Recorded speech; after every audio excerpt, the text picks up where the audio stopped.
What is up, everyone? Brandon First, aka First Report, representing the First Off the Bench podcast network. Everyone comes off the bench.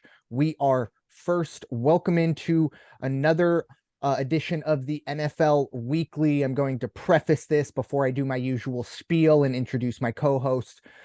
There will be no talk of point spreads or over unders on this episode. We are aware that it is week 18, the last week of the regular season. And a lot is on the line.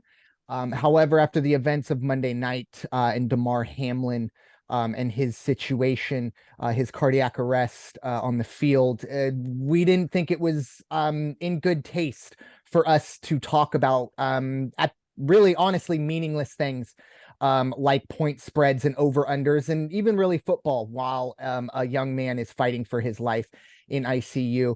But we do have good news today. Demar is conscious and holding hands with his family. So fantastic there. But with that, I will introduce my co-host tonight. As always, we got Raider Jim Martinez. You can find Mr. Martinez at Raider Jim 1090. How you doing tonight, sir?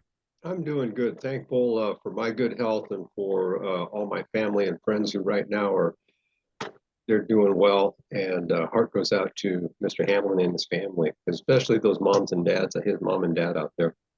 Amen. Amen. That's definitely, I think when the dust settled, I think there were a lot of parents and yeah, at least for me, I'm not a parent, but that was, my second thought. Oh my God, the parents and the mom being in the stands. Oh, I can't even imagine. And I hope I never have to selfishly. Um, we also have Coach Brandon Lupian. You can find Coach at Portland 76er. How you doing tonight, Coach? Doing quite well with this weather. Is what it is, but didn't have many plans today anyway. Just hanging out at the house, getting ready to get some dinner ready and made for myself and my son before he goes off to soccer practice. And then, a little bit more of this and a little bit more of that. Amen. Repeat, Yeah. rinse, repeat Yeah. all over again. All The over again. the beauties of life. But yeah, so once again, normally this show is very structured. I send out rundowns to my co-host. We have the plans and all the spreads, all that stuff. This is not going to be that. This is going to be a free discussion about once again the events that did happen Monday night, just to kind of reset the table, if you will. And I can't imagine I'm breaking news to you right now, but obviously Monday night, one of the most anticipated games of the season. We had the Buffalo Bills at the Cincinnati Bengals. It was 7-3 midway through the first quarter. Pretty routine game, looking like we're going to have a really fun shootout against two good quarterbacks. And then a situation, T. Higgins catches a ball, goes down. Demar Hamlin goes in for a tackle, pops up, and immediately falls back on his back. And almost immediately you knew it was not your normal football injury. This wasn't an ACL, anything like that. The scenes from the players and coaches immediately gave you pause. This was not normal. We would then learn a little bit later in the night that Demar did have to be resuscitated on the field. He was given CPR for 10 minutes by the heroic first responders. I'm going to say that first and foremost. And the decision rightly was made to cancel the game, or at the time suspend the game, and do what is right. Obviously, there's no chance those players would have been able to emotionally get themselves ready. And we waited essentially for 24 hours. I know last night we got some news. The doctors had said his breathing had improved. I read some news early this morning that the doctors were very impressed with his I believe the quote was he was neurologically intact, which is a miracle for something like this. When you get put into a medically induced coma, it's almost a guarantee that you will get some sort of neurological damage. It seems like that won't be the case, at least early on. And then the fantastic news that came out, I think it was about 9 or 10 this morning, at least for me, here on the West Coast, that Demar Hamlin is conscious. He's holding the hands of his family. As I even speak about it now, I kind of get emotional because I think 24 hours ago we weren't quite sure how we were going to get through this podcast, let alone anything else. But we have great news, at least, conscious, holding his family's hands, and apparently, and I haven't heard this, really sourced on too many ways, but I did think I read somewhere that the first question he asked was who won the game. But I haven't heard anything that he's talking. So like I said, I'm not going to source that, but I can verify that he is conscious, awake, and holding the hands of his family members. And that is perfectly fine for me. So once again, with that, we'll just kind of do a little roundtable discussion, thoughts, feelings, anything really on the table for the Demar Hamlin situation. We'll start with you, Raider Jim. Sure, thank you. When I saw this, it was live. I had it kind of on in the background, and I was catching it as I was going back and forth. And unfortunately, it's not uncommon, it seems, anymore.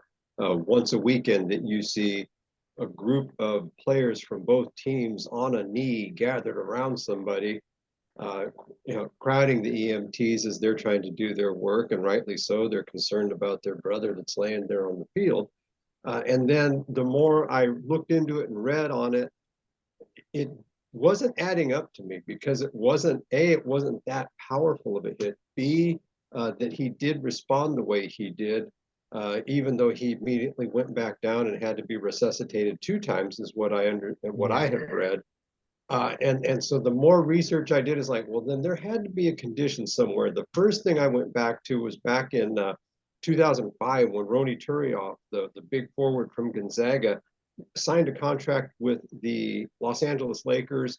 And as they were doing the pre-signing physical with him, they found out, whoa, you got something wrong with your heart, pal. So here's this kid right out of college going to play for the Lakers, and finds out he's got an aneurysm in the aorta, and they're going to have to do this open heart surgery. Luckily, that turned out very well. But even that is different than what we saw here. Excuse me. Dig a little bit more, you find, pardon me, 68 or 98, 25 years ago, just about, Chris Pronger, St. Louis Blues, West Coast Conference Final in the NHL. Excuse me, swallowed something. Commodio cordis is what it's called. Commodio cordis, it occurs when you get a direct blow to the heart, in the area directly over the heart, at a specific time during the heartbeat. 40 millisecond window that it's going to happen. You have a better chance at winning the lottery. Wow. This guy went down on the ice, and as he recounted the story, I wake up, I'm looking at the rafters, the retired jerseys, the banners. I'm looking over to the side. My teammates are crying. He didn't know what had happened. That guy, he said, only because they told him to stay down, he didn't get up and skate off the ice. But he said, I felt like I could have. And that is the big difference between his injury, which was the same injury, and what happened on Monday night. So commodio cordis, again, it's such a rare thing. And should he make a full recovery? I believe he will, that he is able to respond, and intellectually he is intact. As you already said, hats off to those EMTs that resuscitated him, because it's the loss of oxygen to the brain that is going to really create the issues there. So they did a phenomenal job, and so are the doctors right now. I don't think there's any overreaction here. Do you have to look at the re-examine what kind of protection you have in that area then? Because that's not to say it cannot happen again. And I understand, from Chris Pronger's injury in 98 till now, 24 years. Well, doesn't mean it's going to take another 24 years. That's just like when you say, well, plane crashed 10 years ago. When is there going to be another plane crash? What could happen tomorrow? So I think the NFL has to look at that. I don't think there needs to be a change in rules based on this, but are they really paying enough attention to these injuries in general? We watched Tagovailoa go down and go into spasms. Couldn't control his hands. It happened again, I believe, with the Colts quarterback just the other day. And now they're extending the seasons, playing 18 games. these guys, the rigors of the sport and the pressure on their bodies, I don't know. I get it. There was a day when they put gladiators in arena with wild animals because that was a sport. This is a sport. It's a game. These guys are doing it and getting paid very, very well for it. But outside of that, what about the wives, the kids, the moms, the dads? Step back and let's really take a hard look at safety and safety protocols, and when is it time to say, yeah, we got to postpone a game, we got to take a week off. Shouldn't take COVID, and it shouldn't take this kind of an injury. Yeah, it was a very, I mean, scary. I honestly, myself personally, describing it when I saw it happen, and I went back on my DVR or whatever and just watched it 2 or 3 times. Now, obviously, I knew it didn't happen, but for a split second, you think he gets shot because of the way he stands up and immediately goes back. It was very jarring. And I actually remember that that Western Conference final. I believe Pronger was playing for the Red Wings or the Blues. Blues. One of those. Playing for the Thank you, Blues. the Blues. Okay. And it was a obviously different because, like you said, he regained consciousness on the ice. I think that was maybe a little, you know, we didn't have with Demar Hamlin, we had 24 hours of, oh my goodness. I think Pronger skated 2 days later. Yeah, well, and yeah, and I think, and I don't want to, you know, discount that, but obviously this was a very different situation, sure. And things like that. And I can bring up, I want to say it was 4 years ago. It was in the Euros. Christian Eriksen for Denmark. Very, I don't want to say same thing. It wasn't the blow to the heart. It was just an underlying condition that the stress of the game and whatever the underlying factors came out, and that happened. And he had to be given CPR. I don't quite remember if he had to be quote unquote resuscitated, but there were a very similar situation in that one. So that's kind of the more relevant that I can think of. But in terms of the blow to the heart, I do wonder if maybe the shoulder pads in that, I guess, breast area, I think that's kind of neglected. It's probably more thought of as an anchor device in the shoulder pad thing. Maybe they beefed that up a little bit. But I don't want to say it's a freak injury, but it kind of is. But at the same time, it was so serious that you need to be ready for it. And that's the key going forward. But Coach, thoughts on your thoughts on the Demar Hamlin situation? Yeah, so I wasn't watching live. I was just doing other things, and a text happens to come across the chat from Raider Jim about that past football player that did pass on the field. Accused. And I at that point, again, I wasn't watching the game. I was, what's this all about? You know, I was like, are you gonna elaborate? And then when I started reading the other texts, and I was like, reading them, I was like, oh my, something must have just happened. And again, I still wasn't available to see what happened. So I'm hearing a lot of this stuff secondhand, whether it's on the radio or whether it's from you guys or seeing it on TV. So I didn't have initial thoughts or reactions like you guys, you know, but over the week listening to the stories, I mean, you just brought up Christian Eriksen and wondering what we could do or the NFL could do in equipment wise. Well, you know, because this has happened, I guess, before in soccer, not just with Christian Eriksen, they say when guys line up against the wall, a lot of the times they have their hand over their heart and the other hand over their privates. Well, because I believe they've experienced some of those instances when they learn to cover the heart as a defense mechanism, or a training tool for those players to kind of prepare for that free kick. So, you know, and the great thing is Christian Eriksen was able to play in this past World Cup. Yeah. You know, Yeah. that's just totally amazing. I hope that Demar Hamlin has the same kind of recovery. I don't know if I really want him back on the field, But I just want a full recovery for the guy. And over this past week, I heard other instances like Hank Gathers, Mm. who Right. he collapsed and died moments later after they were trying to figure out what was going on. And it's like I think it's one of those instances where I don't want to use it as a learning situation, but it obviously is. But I think the NFL, the owners, the coaches, the GMs, fans especially, take these not the non moments that situations like this don't occur, and we take our fandom to extremes and neglect what these guys really put out there week to week, in some sports, game to game, and whatnot. And I think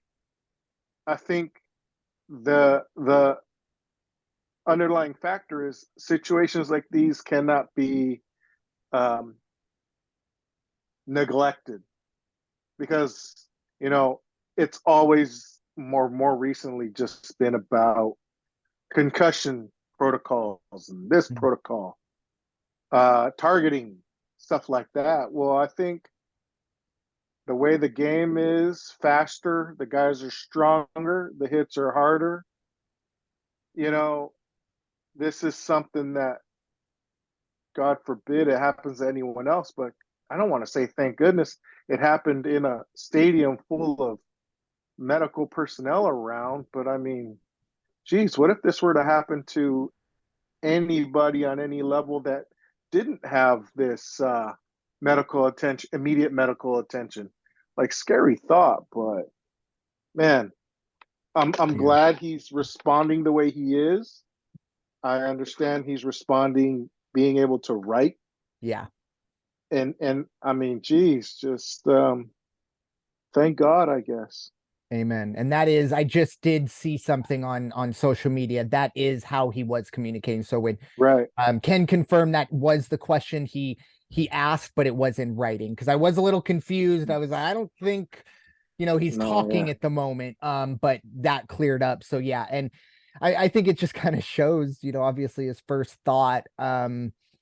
We've had 3 days to kind of not traumatize over it, but for him it's a split second, right? The game was going, and then all of a sudden his family's around him, so his first thought is, whoa, well, who won the game?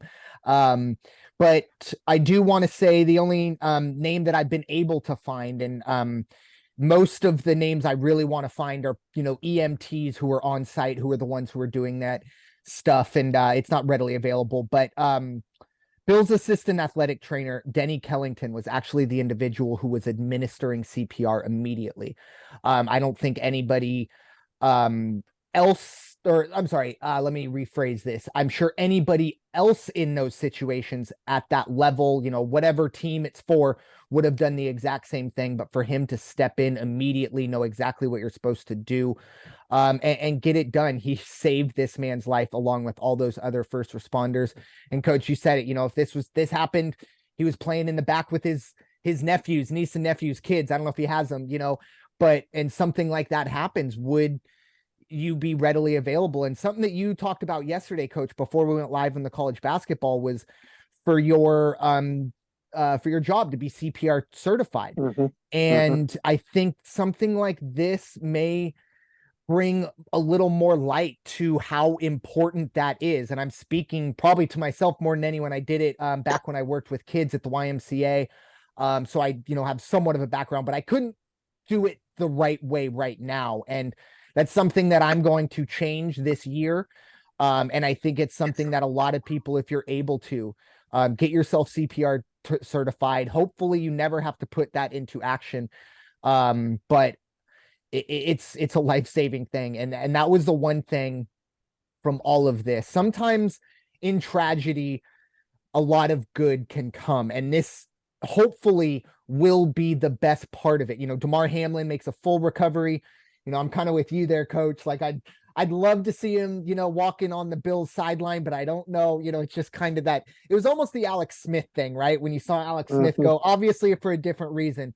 But first and foremost, to get this man healthy and ready to be the man that he is going to be. And we've seen so much outpouring of support. His GoFundMe for the toy drive, he had a goal of 2,500. I believe it's north of 6 million now. Yeah. And that was yesterday. So TB, that's probably even higher now. And just hearing the stories about him, Mike Tomlin he went to the University of Pittsburgh, or Demar Hamlin did. Mike Tomlin had known him since, I think he said, about 12 years old. From what he said about him as a man, and it's great to see that. I feel like a lot of times in the NFL, a lot of the negative characteristics of these players are focused on, and we don't see guys like this that have given so much to the community. And now the community is giving back to him. Obviously, the doctors are doing what they need to do. Hats off to them at the University of Cincinnati. But I also want to shout out the coaches as well.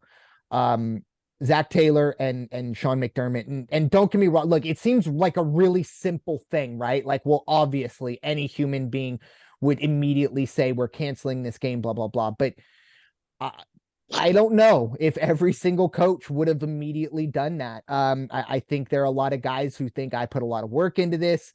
He's off to the hospital. Let's finish this off. But for those coaches, I don't think there was any doubt they were going to play this game. Personally, I really don't care about the NFL and NFL Players Association versus ESPN and Joe Buck about the whole whether or not they told him you have 5 minutes to warm up. We're restarting this game. There's he said, she said. I don't care about that crap. I will say I did see Bart Scott. This was 2 days ago. And I don't know if he walked these comments back, but essentially saying T. Higgins, is to blame for this. Just don't even. That is so unbelievably off. It wasn't a hit of that nature. No chance. We watch football and we've seen thousands of hits that are more malicious. And it is so disgusting for Bart Scott, someone who, and I was reading on Twitter, someone literally last year was on ESPN saying, yeah, if Joe Burrow threw for 500 yards against us earlier in the season, we should put a bounty out on him, as he was a former Raven. And now you're going to come out and say that's just despicable. I really think he's probably the only bad guy in this situation.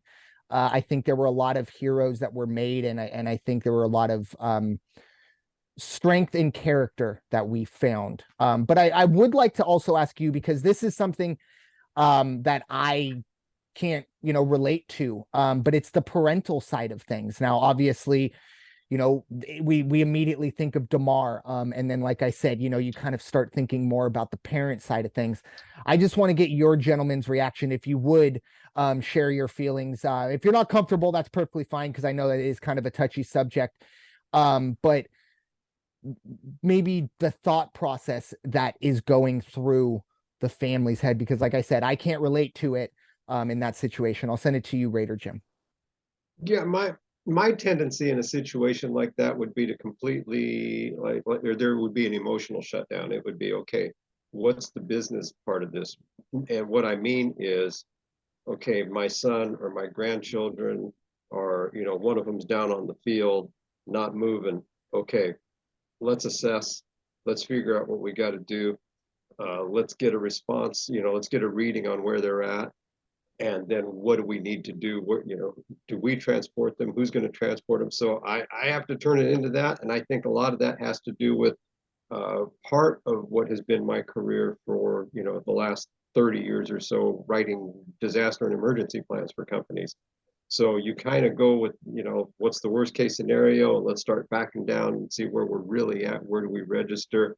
But then inside, but it would be, I'm not saying I'm a man of steel, because I will tell you, inside, between the ears, I've got a much different feeling. And by the time everything gets settled and we know where we're at, that's when the migraine comes on, and I'm probably going to go to a corner and puke my guts out. Yeah, honestly, it's kind of on a very lower scale, but it's kind of what those EMTs had to do, right? You do, it's the business side of things. How do we get this individual to the people or to the facility to save his life. You do have to kind of shut that other stuff out. This is what we need to do, and that's what we're going to do. Everything else is BS essentially.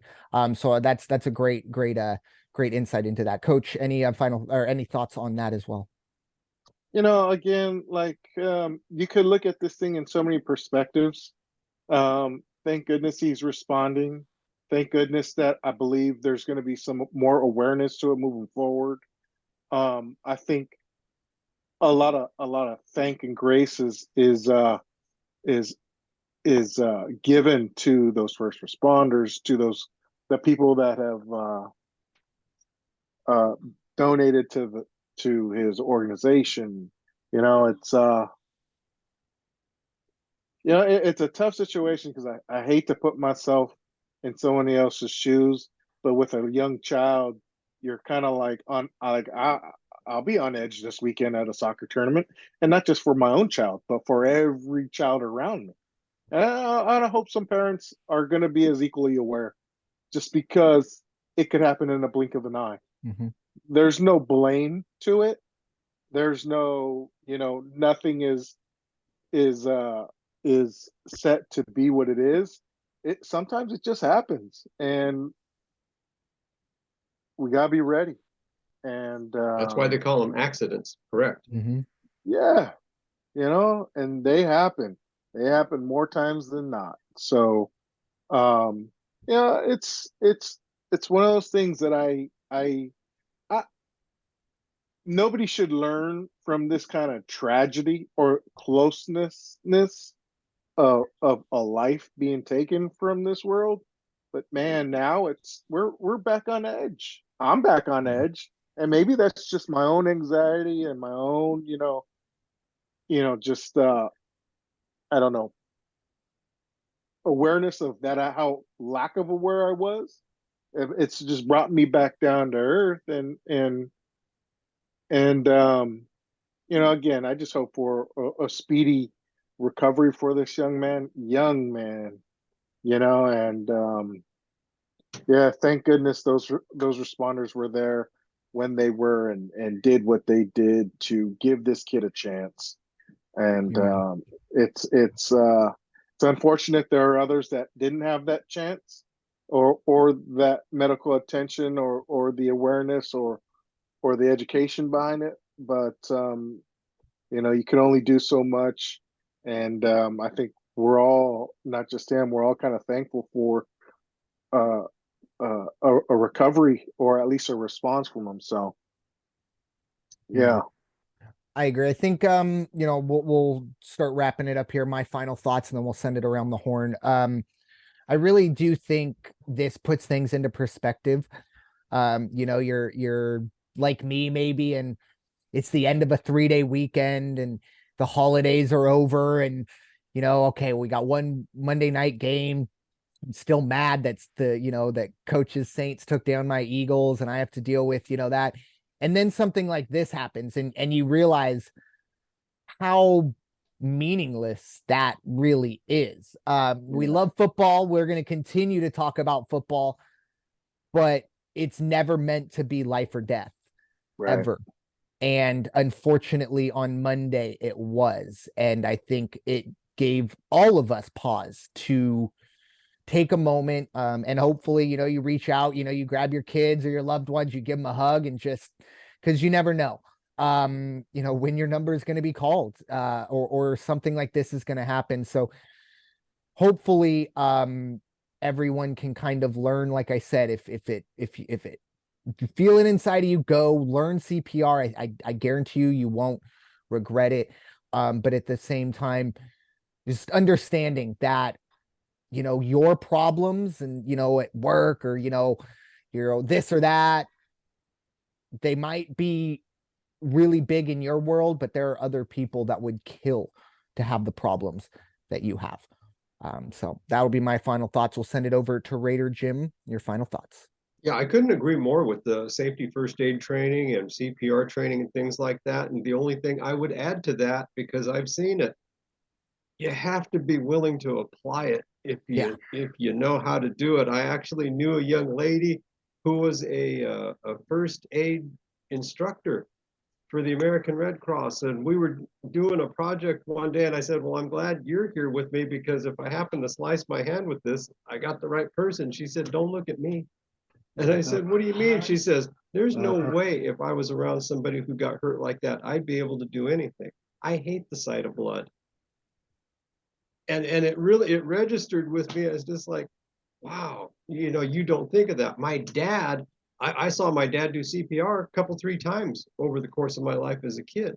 And he taught first aid. And so, you know, I learned a lot from him at a very elementary level, but still, he would say, no, you just do this, this, this. And he was always ready, hands on, let's go. Somebody sliced their head, sliced their hand at work. He was the guy that was there compressing it, telling everybody what to do. So yeah, just make sure you're willing to apply. Definitely. And there's so much, and with CPR now, I guess they're even saying, I myself haven't been recertified in years. It's like, okay, we don't do the mouth to mouth stuff anymore. We're only doing compressions. We're only doing this. We're only doing that. So yeah, definitely need to go out and get recertified. Definitely. Coach, your final thoughts on this little unique NFL Weekly. Yeah, you know, I'm interested to see how the rest of the NFL responds. I really am. You know, these guys go out there, they beat themselves up on a weekly, whether that's in practice, whether that's game time, and they're putting it all out there because this is what every one of their dreams was when they were a young boy.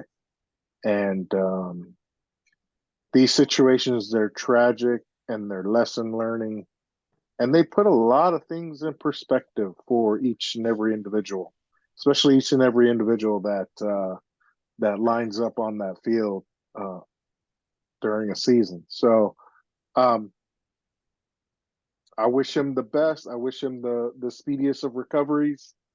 And this was a whole lot more refreshing to just take a break from the lines, the underovers, the plus minuses, the injury reports. And it's just kind of been able to put things in a different light and different perspective.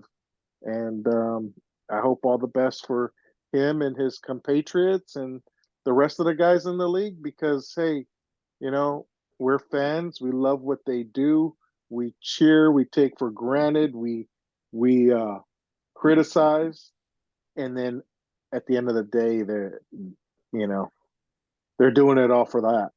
Yep. And I think we take all that for granted a lot of the time. So speedy recovery. And, you know, I would hate to see someone make a dollar out of it or claim, you know, this or that as a resolution to it. But, you know, I think it's time the NFL starts to look at these guys after their playing time and starts making do with some restitutions or you know, other things, other kind of after they're done playing programs. So we'll see. You know, we will see. Yes, we will. And just I'm sure everyone knows as well, as of now, there are no plans to play that game. Right. Doesn't really matter. But just wanted to throw that out there. Probably should have started with that. But with that, thank you all so much for this edition, or for listening to this edition of the NFL Weekly, presented by the First Off the Bench Podcast Network. Everyone comes off the bench. We are first. It's time for y'all to go wash your hands and stop hating everybody. We'll talk to y'all very soon. Get well soon, Demar. We'll talk to you soon. Bye-bye. Be safe.